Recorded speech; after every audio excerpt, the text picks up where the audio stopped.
That's So Raven is an iconic show known for its humor, Raven's amazing fashion sense, and its willingness to tackle important issues. The show did a great job balancing all of those things. And in this video, I'll be doing a deep dive into what I believe is one of That's So Raven's most powerful and important moments. This wasn't just another Disney Channel episode. It was a deep moment. A bold, unapologetic takedown of racism on a show made for kids.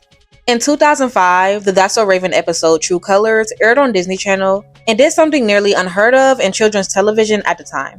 It boldly confronted the harsh reality of racial discrimination head-on. And it did it without sugarcoating the issue or dancing around the emotional weight that it carries, like so many other shows often do when they're trying to address serious topics. In this episode, Raven and her best friend Chelsea head to the mall to apply to the same job at their favorite clothing store. While filling out their applications, Chelsea states that she has no experience or any special skills. She even writes down, "I don't know," in response to the question, "Why do you want this job?"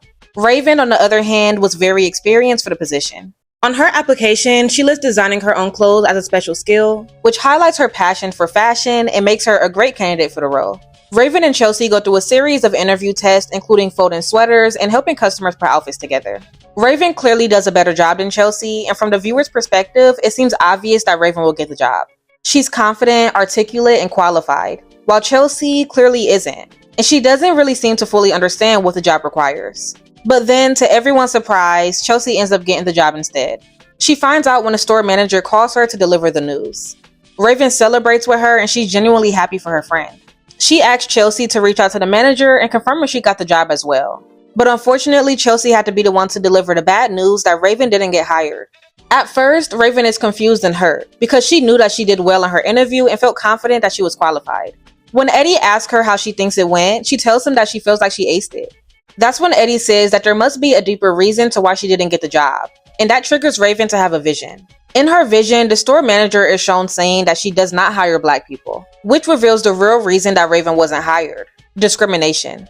I think this detail is incredibly important, especially since this show is aimed towards a younger audience who may not yet know the proper terms or definitions for issues like this. They may recognize that something isn't right, but not fully understand why. And that's why I appreciate the fact that this episode calls it exactly what it is. It doesn't sugarcoat anything. And that's what makes moments like this such powerful, teachable experiences for the audience. So Raven, Chelsea, and Eddie go back to Raven's house to reflect on the vision. And that's when Eddie shares a personal story about a similar experience he had in childhood with a friend named Freddie. He tells them that when they were in the 2nd grade, Freddie's father angrily snatched him away while they were playing, and told him that he wasn't allowed to play with Black kids. Eddie recalls how sad that made him feel, and how he never thought of Freddie as white. To him, Freddie was just his friend because that's what mattered. They all begin to process how much racism hurts, and again, they call it what it is. No sugarcoating. Just honest, necessary conversation about a real painful issue. Chelsea decides that she's going to quit the job because she doesn't want to work for someone who's racist. And later, Raven has a heart-to-heart with her parents about what happened. She tells them that she feels defeated, like she's just one person and can't change the world. And that's when Mr. Baxter responds with something so powerful and uplifting. He tells Raven that if Rosa Parks and Martin Luther King Jr. had thought the same way, Black people would still be sitting at the back of the bus.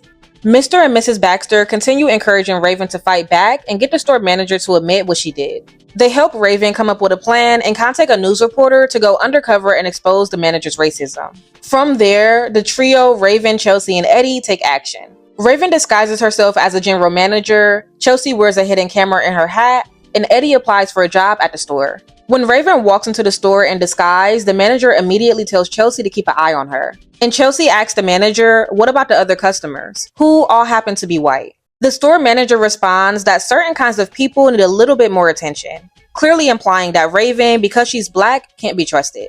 The manager then approaches Raven and rudely tries to snatch the items that she's looking at. But as soon as Raven says that she's the general manager, the store manager's entire demeanor changes. Suddenly, she's kind and overly polite. Raven then asks her directly if she hires people of color. That's when Eddie walks in and he says that he's applying for a job.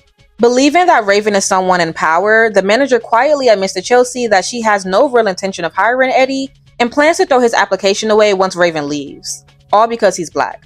Chelsea catches everything on camera and the footage airs on the news, resulting in the store firing the manager and issuing a public apology. By the end of the episode, Raven and her friends realize that they can make a difference in the world by standing up for what's right. This episode matters deeply. True Colors aired in 2005, but its message still echoes today, maybe even louder than it did back then. In a world where children are still navigating racism, bias, and exclusion, sometimes in ways that they can't fully name, this episode gave language to the pain, a face to the issue, and a path towards justice. It didn't sugarcoat the reality. It didn't water it down with metaphors or vague implications. It stood firm in the truth. It named racism, plainly, directly, and fearlessly. And that's something that we still rarely see in children's media, even now. That's So Raven took a bold step that many shows still shy away from. It showed how discrimination doesn't always come with shouting out slurs. Sometimes it looks like a smile that fades when someone sees your skin, a resume tossed into the trash, or a backhanded comment, or even a stolen opportunity, not because you lack talent, the intelligence, or the qualifications, but because of who you are, because of what you look like. This episode took those quiet, painful injustices and held them up to the light where they couldn't hide. And it told kids, especially Black kids, that they weren't alone in seeing or feeling it. For young Black viewers, especially Black girls who saw themselves in Raven Baxter, this moment meant everything. It was monumental. Raven wasn't a friend in the background. She wasn't a punchline. She wasn't meant to assist the real lead. She was the lead. She was funny, fashionable, intelligent, creative, and bold. And when racism knocked on her door, she didn't shrink. She didn't stay silent. She stood up and exposed it for what it was. She became what so many of us needed to see. And she did it while still being the same girl who we knew and loved. Goofy, dramatic, loving, and human. In that moment, Raven didn't just represent Black kids. She affirmed them. She showed them that when they feel like something isn't right, that gut feeling, that discomfort, it isn't something to dismiss or ignore. It's a sign that injustice is at work and that they're right to speak out. She showed them that their stories matter, that their experiences are valid, and that their voices deserve to be heard. But True Colors wasn't just for Black children.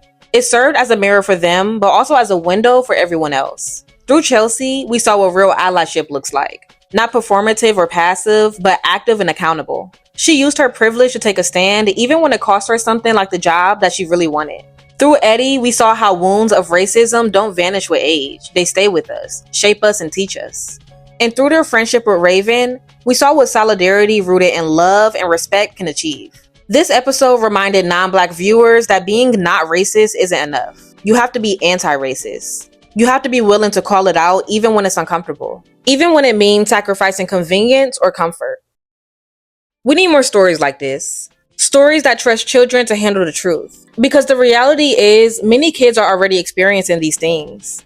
They hear the whispers, they see the stares, they notice who gets punished and who doesn't, who gets chosen and who gets ignored. They're absorbing the world around them. And media plays a massive role in shaping how they interpret it. Episodes like True Colors give kids more than entertainment. They give them a framework, a foundation, a blueprint for how to respond when injustice shows up in their lives. It helps them connect the dots and also help them grow into adults who don't look away or turn a blind eye to these issues. And most importantly, it helps them know that change is possible. That even when the odds seem stacked, even when the system seems rigged, even when the answer feels unfair, your voice can be heard. Your actions matter. Your truth can spark something bigger. True Colors was more than just an episode. It was a powerful act of storytelling, a cultural landmark, a rare moment when a children's network chose courage over comfort. So as we look at the media that children are consuming today, we have to ask, are we giving them more episodes like True Colors? Are we giving them the tools to recognize injustice, the courage to confront it, and the belief that their voices are powerful? Because kids don't need to be protected from the hard truths. They need to be equipped with the tools to face them. And that's exactly what this episode did. It didn't just entertain, it empowered. It told every child watching that you're not too young to see what's happening. You're not too small to make a difference, and you're not alone. Your truth is powerful. Your voice is needed. And your colors, your true colors deserve to shine.